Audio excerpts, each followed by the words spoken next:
yaitu Cesas. Apa sih Cesas itu teman-teman? Cakap Sastra.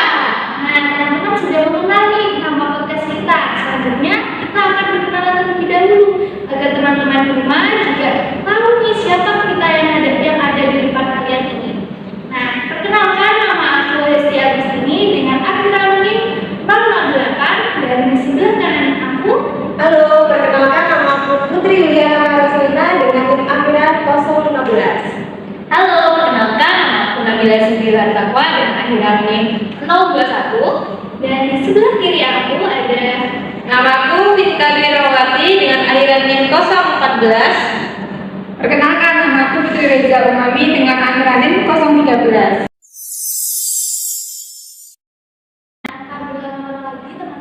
kita langsung pada inti podcast ini, yaitu kita akan membahas unsur intrinsik dan juga ekstrinsik pada cerpen Kerikil Ajaib ini. Yang pertama, kita akan membahas unsur intrinsiknya dulu ya teman-teman. Yang pertama itu ada tema teman-teman. Mungkin tema ini pasti teman-teman penasaran tema apa sih yang diangkat pada cerpen Kerikil Ajaib ini. Nah, kita langsung tanyakan nih kepada Mbak Putri Liliana. Menurut Mbak Putri Liliana, tema yang diangkat pada cerpen ini apa sih Mbak? Nah, jadi teman-teman, tema dari cerpen Kerikil Ajaib ini adalah tema mayor, yaitu keberuntungan. Bisa dilihat dari ini kutipannya. Kenapa kok tema itu keberuntungan? Bisa dilihat dari ini. Aku baru saja dari rumahnya. Sial itu di wisata itu. Pasti ada seseorang yang menetapkannya sangat kuat. Kerikil itu menghantam tengkorak belakangnya sampai pecah. Batu bersarang di otaknya. Tentu dia tahu siapa yang telah membunuhnya. Oh, jadi untuk tema dari cerpen Kerikil Ajaib ini temanya keberuntungan ya? Iya, betul sekali. Tadi sudah diberikan dengan kutipan teksnya juga ya Mbak. Jadi itu ya teman-teman untuk temanya. Tema yang diangkat pada cerpen Kerikil Ajaib ini adalah tema keberuntungan. Nah, untuk unsur intrinsik selanjutnya itu adalah kaidah alur nih teman-teman. Gimana sih kaidah pada cerpen Kerikil Ajaib ini untuk alurnya sendiri? Nah, kita akan bertanya kepada Mbak Vika dan Mbak Putri Reza. Yang pertama ini kita akan tanyakan kepada Mbak Vika nih. Menurut Mbak Vika, kaidah alur seperti apa sih yang ada pada cerpen Kerikil Ajaib ini? Nah, jadi kaidah alur ini ada 4 ya teman-teman. Yang pertama itu adanya masuk akalan. Masuk akalan kenapa? Karena si tokoh Parno ini merasa kesal kepada sang pacarnya itu karena nggak bisa ditemui gitu. Jadi untuk meluapkan rasa marahnya itu, dia itu menendang kerikil yang ada di depannya. Jadi dibuktikan karena sangat geram sehabis menerima telepon dari pacarnya, Parno yang lagi di jalan langsung menyepak semua kerikil di depannya dengan sangat kuat. Yang kedua adanya suspen. Suspen ini apa ya? Bisa dibilang tokoh yang dikasihani, tapi ujung-ujungnya itu malah tokoh yang lain yang menerima apa ya? Menerima sial gitu, menerima apa ya? Sosial, iya, sosial ya. Jadi yang awalnya si Parno ini takut ya kepada si Baja karena dia dukun santet, malah si Baja ini yang meninggal. Iya, dibuktikan pada kutipan ini Parno merasakan jambi-jambi Baja sudah memulainya. Tubuhnya sangat kelelahan dan beberapa kali dia mengalami sesak nafas. Kadang dia harus menghentikan langkahnya agar bisa menghirup udara. Dadanya terasa perih dan sakit seperti dihujani dan dulu. Jadi yang awalnya si Parno ini takut karena terkena jambi-jambi, ternyata yang meninggal duluan malah si tokoh Baja ini. Jadi tidak terduga. Iya, tidak terduga. Sekali ya. Nah, selanjutnya itu adanya kejutan. Nah, dalam cerpen Kerikil Ajaib ini terdapat kejutan pada bagian kabar meninggalnya Baja. Nah, dibuktikan pada kalimat aku baru saja dari rumahnya, sial betul dukun santet itu. Pasti ada seseorang yang mengatakannya sangat kuat. Kerikil itu menghantam tengkorak belakangnya sampai pecah. Batu bersarang di otaknya. Tentu dia tahu siapa yang membunuhnya. Dada lama berdegup kencang, jantungnya seperti tiba-tiba lepas. Nah, dan kemudian adanya kepaduan dalam cerpen tersebut. Terdapat kepaduan dari awal cerita sampai akhir cerita, yaitu pada awal cerita terdapat pengenalan tokoh, kemudian dilanjutkan munculnya konflik, lalu menuju konflik yang memuncak, dan diakhiri dengan resolusi atau penyelesaian konflik itu sendiri. Nah, untuk buktinya, kalimatnya nanti akan secara tidak langsung juga akan disampaikan oleh Mbak Risti. Jadi ada 4 kaidah ya teman-teman yang telah disampaikan oleh Mbak Winka tadi dan juga saya. Jadi itu tadi ya teman-teman untuk kaidah alurnya. Karena kaidah alur ini ternyata itu ada termasuk akalan, adanya suspen, dan adanya kejutan, dan yang terakhir itu tadi adanya kepaduan. Nah, selain kaidah alur ini memiliki kaidah, alur ini juga memiliki tahapan-tahapan teman-teman. Nah, tahapan-tahapan yang ada pada alur ini itu ada 5. Itu ada tahap situasi. Nah, yang kedua itu ada tahap pemunculan konflik. Yang ketiga tahap peningkatan konflik, dan yang keempat tahap klimaks, dan yang kelima yaitu tahap penyelesaian. Nah, di sini saya sendiri akan menjelaskan atau memberitahu teman-teman mengenai tahapan alur yang ada pada cerpen Kerikil Ajaib. Nah, yang pertama itu ada tahap situasi. Nah, tahap situasi pada cerpen Kerikil Ajaib ini digambarkan dengan suatu keadaan, yang mana keadaan pada cerpen Kerikil Ajaib ini menggambarkan keadaan yang menakutkan sekaligus menegangkan. Hal ini teman-teman dibuktikan dengan adanya kutipan teks yang berbunyi, perasaan Darmawan terhadap pacarnya yang menolak untuk ditemui itu mendadak hilang, berganti ketakutan dan juga penyelesaian. Jadi disitu sudah ditenang ya teman-teman untuk tahap situasinya, yaitu situasi ketakutan dan juga penyesalan atau menegangkan seperti itu. Nah, untuk yang kedua yaitu ada tahap pemunculan konflik. Tahap pemunculan konflik ini teman-teman terlihat pada saat Marmo ini merasa kesal kepada kekasihnya, sehingga dia itu menyempakkan batu kerikil yang ada di depannya dan mengenai seorang lelaki. Laki-laki itu tadi yang disebut dengan Bajra.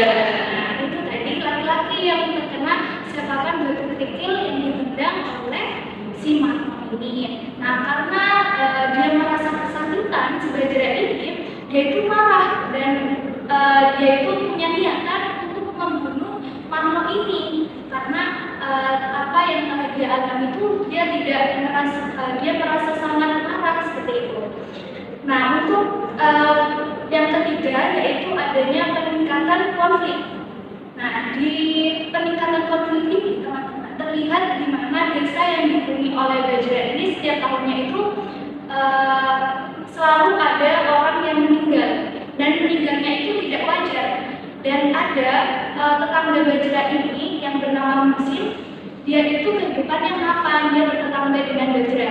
Dia itu juga meninggal secara tidak wajar, tiba-tiba sakit seperti itu. Juga dia meninggal divonis karena dia itu kelelahan, padahal dia itu tidak memiliki pekerjaan yang terlalu keras, sehingga terlalu berat, sehingga tidak sepenuhnya membuang energi gitu. Nah, jadi intinya itu pada pemunculan konflik ini, setiap orang yang bermasalah dengan Bajra ini dia itu dipastikan akan meninggal seperti itu. Nah, untuk tahap klimaksnya ini terlihat pada saat Marmo ini merasa bahwasanya dirinya itu sudah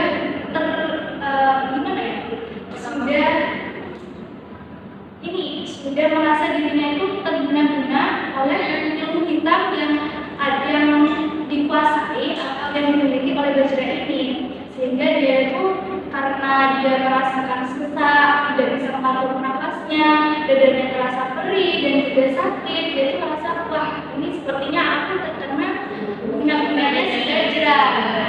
Jadi disitulah tahap klimaksnya, sehingga dia itu takut dan langsung menuju ke rumah temannya untuk dia untuk mencari tempat yang tenang untuk dirinya makan luar. Jadi dia tuh seperti mempersiapkan tempat terlebih dahulu. Itu ya, mempersiapkan tempat terlebih dahulu untuk dirinya meninggal. Yaitu pergi ke rumah temannya yang bernama Suroso ini. Dan untuk tahapan yang terakhir itu adalah tahapan penyelesaian. Pada tahap penyelesaian ini terlihat pada saat Suroso ini menceritakan kepada Mama ini bahwasanya si Bajra ini sudah meninggal. Nah, di situ tahap penyelesaiannya. Karena dia mengetahui, maka dia tuh sudah merasa lega bahwasanya tidak akan ada lagi di pikirannya masalah-masalah yang akan datang karena Bajra ini sudah meninggal seperti itu. Dia sudah merasa bersemangat lagi dan juga merasa senang, juga dia lega. Jadi tidak ada lagi ketakutan untuk dia hadapi untuk selanjutnya seperti itu. Nah, itu tadi ya teman-teman untuk tahap-tahap alurnya.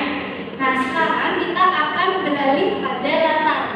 Latar ini ada 3 teman-teman, yaitu latar tempat, latar suasana, dan juga yang terakhir itu adalah latar waktu.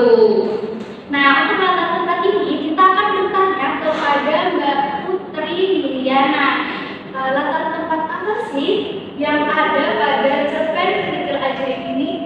Jadi teman-teman, di dalam cerpen Kerikil Ajaib ini terdapat 3 latar tempat. Jadi yang pertama itu jalan aspal, seperti bukti tadi ini.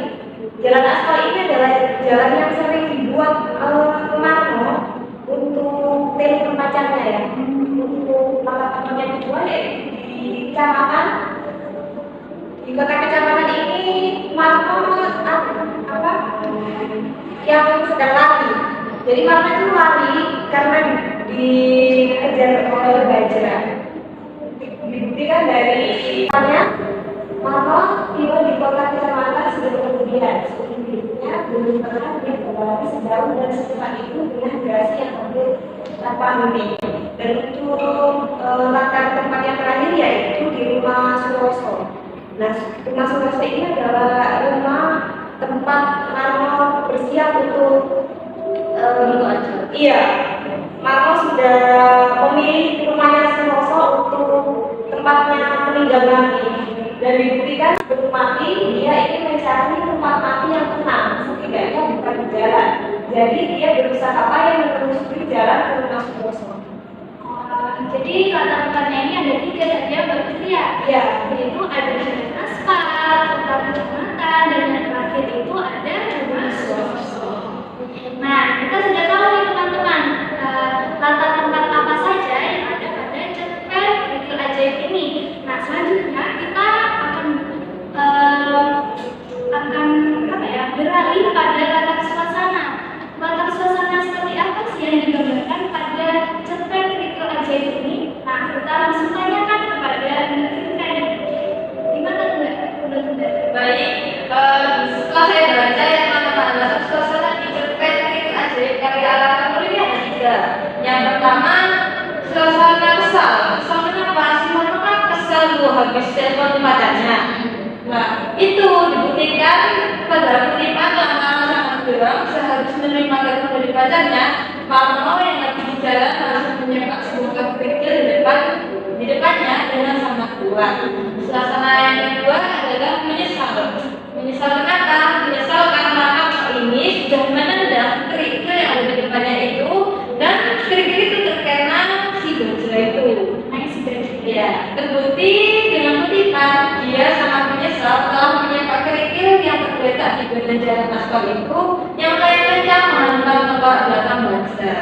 Dan yang ketiga yaitu suasana lega. Kenapa? Karena lega itu Marno mengetahui kalau si tokoh Bajra ini sudah meninggal. Jadi dia sudah gak was-was lagi dulu, kan dia awalnya was-was takut kena bunuh sama si Bajra. Hal itu dibuktikan dengan kutipan Marno tergerak sendiri, penyakit sesatnya mendadak hilang. Dia begitu tampak sehat dan bersemangat yang membuat Suroso tergerak-gerak. Jadi di latar suasana pada cerpen kejadian ini ada 3 ya. Rasa kesal, Rasa kesal, menyesal, dan lega. seperti itu ya teman-teman. Untuk latar suasananya tadi ada 3, yaitu kesal, menyesal, dan yang terakhir Lega. Nah, untuk selanjutnya itu ada latar waktu nih teman-teman. Pasti teman-teman juga bertanya-tanya, apa sih latar waktu yang ada pada cerpen Kerikil Ajaib ini? Nah, kita langsung tanyakan langsung nih kepada Mbak Nabila. Latar waktu seperti apa sih yang digambarkan pada cerpen Kerikil Ajaib ini, Mbak? Nah, jadi latar waktu di cerpen ini itu ada 2. Yang pertama, ketika hari sudah gelap dan akan menaikkan sholat maghrib. Terbukti dari kutipan cerpen ini. Karena terjaga ketika hari sudah gelap dan kebetulan tidak ada seorang pun yang datang sholat maghrib. Nah, yang kedua, latar waktunya itu ketika sore hari dan ingin ada orang yang ingin menunaikan sholat asar. Terbukti dari kutipan teks saat Marno tidak sadarkan diri ada 2 lelaki datang ke masjid untuk sholat asar. Oh, jadi untuk latar waktunya ini teman-teman ada 2, yaitu pada malam hari dan yang kedua ini pada sore hari. Nah, itu tadi untuk penjelasan mengenai latar waktu, latar suasana, dan juga latar tempat. Nah, sekarang kita beralih pada unsur intrinsik selanjutnya, yaitu penokohan. Nah, kita akan bertanya-tanya nih tentang penokohan kepada Mbak Putri Reza. Gimana sih untuk penokohan pada cerpen Kerikil Ajaib ini? Nah, dalam cerpen ini terdapat 3 tokoh, yaitu Marno, Bajra, dan Suroso. Dengan tokoh utamanya yaitu Marno. Nah, penulis ini menggambarkan tokoh-tokoh dalam ceritanya itu secara analitik dan dramatik. Nah, secara analitik ini terdapat pada tokoh Bajra. Tokoh Bajra sendiri memiliki watak akademis karena dia seorang dukun santet dan dukun ilmu hitam. Nah, terbukti dari kalimat Bajra bukanlah orang biasa, lelaki bertubuh besar dan Bajra itu adalah seorang dukun berilmu hitam. Tidak ada sedikit pun ilmu putih padanya, untuk sangat menakutinya terlebih Marno. Nah, kemudian yang kedua secara dramatik. Secara dramatik ini terdapat 2 tokoh, yaitu Marno dan Suroso. Nah, Marno ini memiliki beberapa watak, yaitu yang pertama penakut. Dibuktikan pada kalimat mendadak wajah Marno pucat, mulutnya tergagap, bukan aku Pak. Kemudian yang kedua sudah menyerah. Dibuktikan pada kalimat dalam keseharian yang membuat telinganya terus kejujuran hanya bisa pasrah. Kalau memang aku mati hari ini, ya matilah. Mungkin lebih baik aku mati hari ini. Kemudian tokoh Suroso ini memiliki watak baik. Kenapa baik? Karena memberikan kabar baik kepada Marno. Dibuktikan pada kalimat aku punya kabar baik, kata Suroso beberapa lama ketika dilihatnya Marno diam saja. Oh, jadi itu ya teman-teman untuk penokohannya. Jadi penokohan ini berkaitan dengan perwatakan yang pada setiap tokoh yang ada pada cerpen ini. Jadi untuk penokohan ini tadi sudah dijelaskan juga oleh Mbak Putri bahwa ada berdasarkan analitik dan juga dramatik. Nah, selanjutnya kita akan beralih pada sudut pandang pada unsur intrinsik selanjutnya, yaitu sudut pandang. Nah, kita akan bertanya kepada Mbak Vinka ini. Mbak Vinka sendiri, sudut pandang yang ada pada cerpen Kerikil Ajaib ini seperti apa, Mbak? Jadi sudut pandang yang digunakan pengarang ini menggunakan sudut pandang campuran.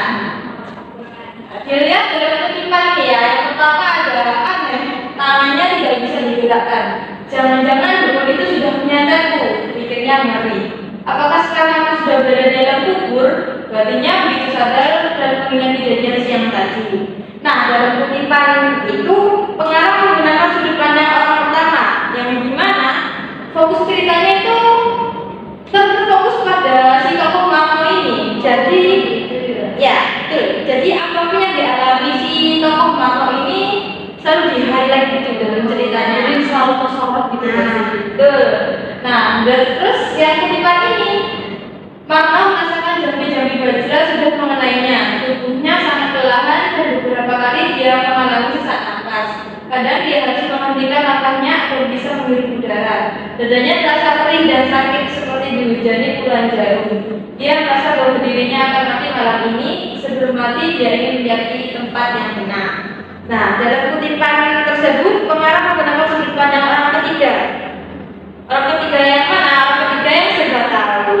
Di mana pengarang ini menceritakan apapun ketertarikan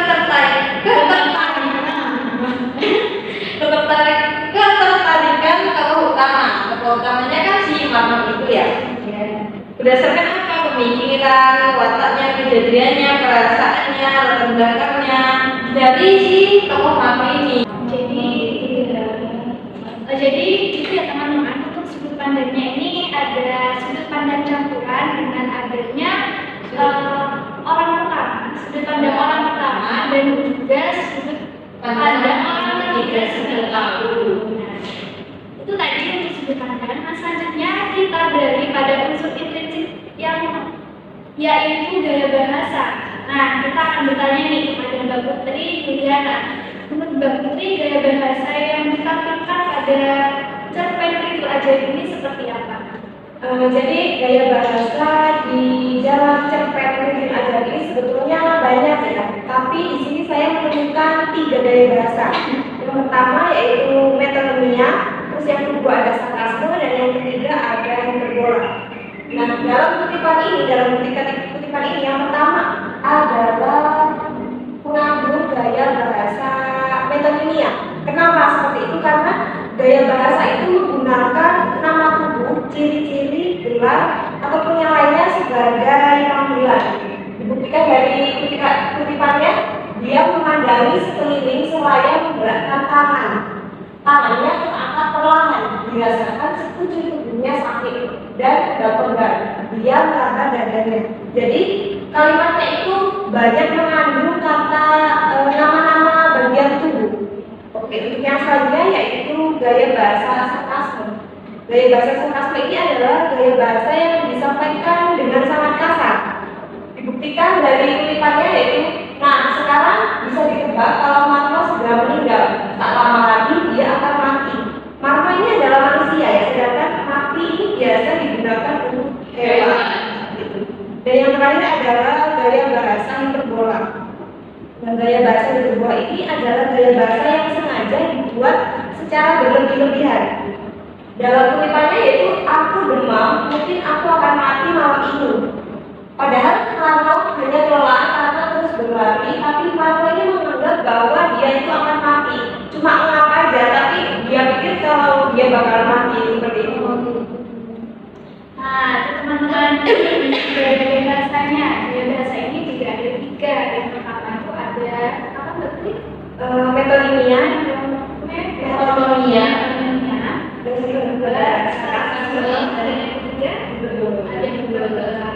Nah, selanjutnya kita akan beralih pada unsur intrinsik yang terakhir nih teman-teman, yaitu amanat. Nah, kita akan bertanya-tanya pesan apa sih yang bisa kita ambil pada cerpen Kerikil Ajaib ini. Nah, kita akan bertanya kepada Mbak Nabila nih, gimana? jadi amanat di cerpen ini itu memiliki makna yaitu terhadap peristiwa yang tak terduga itu membuat keberuntungan bagi kita. Nah, jadi kita itu harus berpikiran positif dan tetap tenang. Seperti dalam kutipan cerpen ini, aku baru saja dari rumahnya, betul dukun sampai itu. Pasti ada seseorang yang mengatakannya sangat kuat. Sedikit itu menghantam kepala belakangnya sampai pecah. Batu besaran di otaknya. Itu dia tahu siapa yang telah membunuhnya. Nah, dari kutipan cerpen itu bahwa awalnya ya si Marno itu kan awalnya kan kayak takut gitu kan, takut kalau sama Bajra dia dibunuh. Tapi tiba-tiba malah Bajra yang meninggal. Jadi kayak gitu. Jadi kita harus punya pikiran positif dalam menghadapi sesuatu ya. Nah, ini tadi ya teman-teman untuk unsur intrinsik yang ada pada cerpen Kerikil Ajaib ini. Selanjutnya kita akan beralih pada unsur ekstrinsiknya, Kalau ada intrinsik, maka juga ada ekstrinsik. Unsur ekstrinsik ini yang pertama itu ada latar belakang pengarang, teman-teman. Nah, karena kita berbicara tentang latar belakang pengarang, maka kita akan bercerita tentang biografi dari pencipta cerpen ini. Nah, di sini pencipta cerpen Kerikil Ajaib ini adalah Arafat Nur. Maka kita akan membahas latar belakang dari Arafat Nur. Nah, Arafat Nur ini, teman-teman, lahir di Pakam, Sumatera Utara. Jadi dia itu sejak muda itu sudah menikmati dunia sastra, khususnya pada puisi dan juga prosa.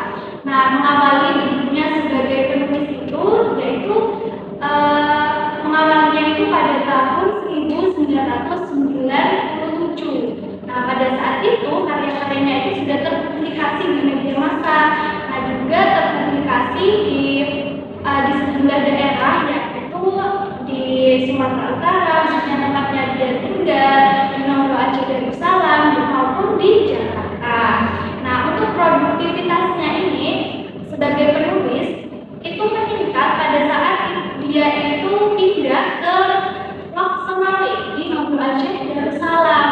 Nah, untuk karya-karyanya itu sudah meningkat, dia sudah seperti sudah banyak sekali karya-karya yang dia ciptakan pada saat dia itu di Nomor Aceh Darussalam.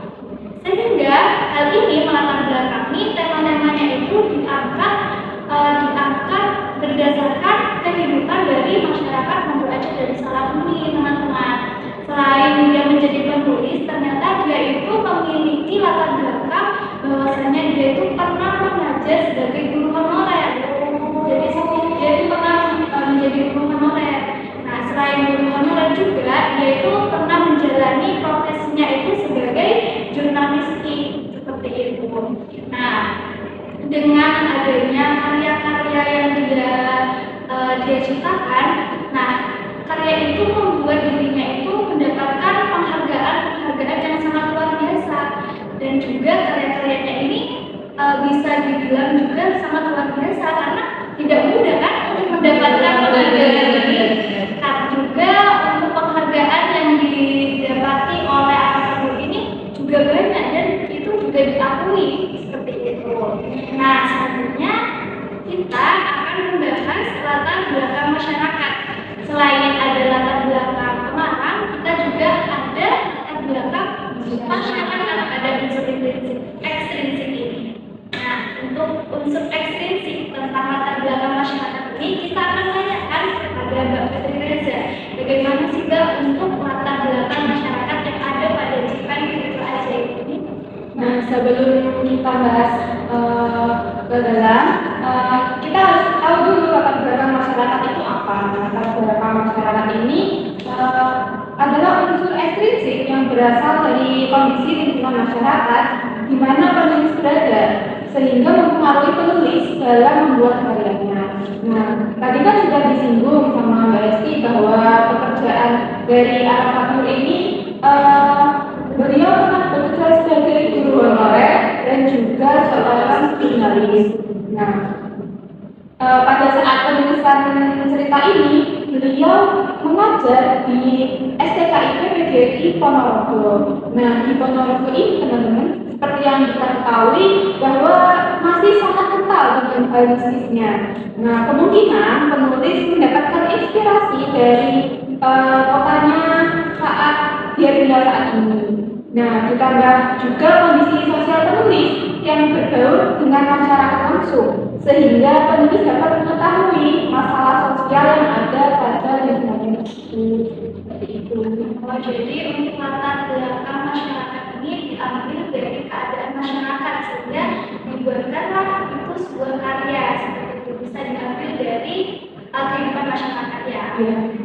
Seperti itu untuk latar belakang masyarakatnya. Nah, selanjutnya kita akan beralih pada unsur ekstrinsik yang terakhir, tentang nilai-nilai.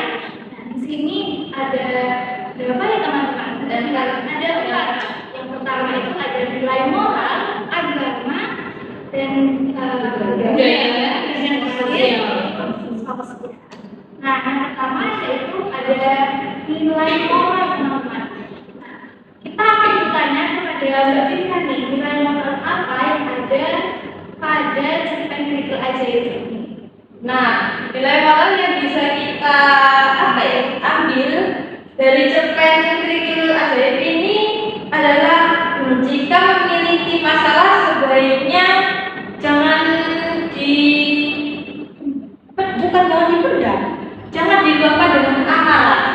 Sebaiknya tenangkan diri dahulu, karena kalau pakai amarah itu buat pikiran kita tidak tenang, tidak bisa berpikir dengan tenang. Nah, itu maksudnya kita tidak tenang. Nah, karena si Marno ini merasa kesal ya, jadi dia sudah tersulut emosi, dia kan menyepak kerikil itu dan pernah berjerak. Berjerahnya ini kan sampai meninggal kan topis sekali itu ceritanya. Jadi dibuktikan dengan kutipan lantaran sangat berat, sehabis menerima telepon dari bacanya, Marno yang lagi di jalan langsung menyepak sebongkah kerikil di depannya dengan sangat kuat. Tanpa terduga, kerikil di badan jalan itu melesat tajam menghantam tengkorak belakang lelaki yang tidak jauh darinya dengan bunyi nyaring. Ketak! Lelaki itu tersentak sekaligus menjerit, lalu mengadu kesakitan. Dia segera membalikkan badan, menatap Marno dengan wajah tegang tak berdaya disertai kemarahan menggelegar. Kau, ucap Bajra tidak percaya, berani melemparku. Nah, jadi nilai moralnya seperti itu. Jadi jika kita dihadapkan sebuah masalah, kita harus bersikap tenang. Ya. Itu ya. Nah, tadi teman-teman untuk nilai moralnya. Nah, selanjutnya itu ada nilai agama. Kita akan bertanya kepada Mbak Putri Widiana, nilai agama apa sih yang dapat kita ambil dari cerpen Kerikil Ajaib ini? Nah, teman-teman, nilai agama yang bisa diambil itu ini sudah jelas ya dari kutipannya. Saya bacakan dulu ya kutipannya. Tubuh Marno tergeletak di bawah sebatang mangga di halaman masjid kecil. Dia coba mengangkat tangannya untuk mengusap keringat. Aneh, tangannya tidak bisa digerakkan. Jangan-jangan di kulit itu sudah menempel kuping sakit. Jadi nilai agamanya itu kita jangan itulah, jangan bukan, jangan mengikuti itu kan Bisnis gitu ya? Iya, bisnis. Iya, iya.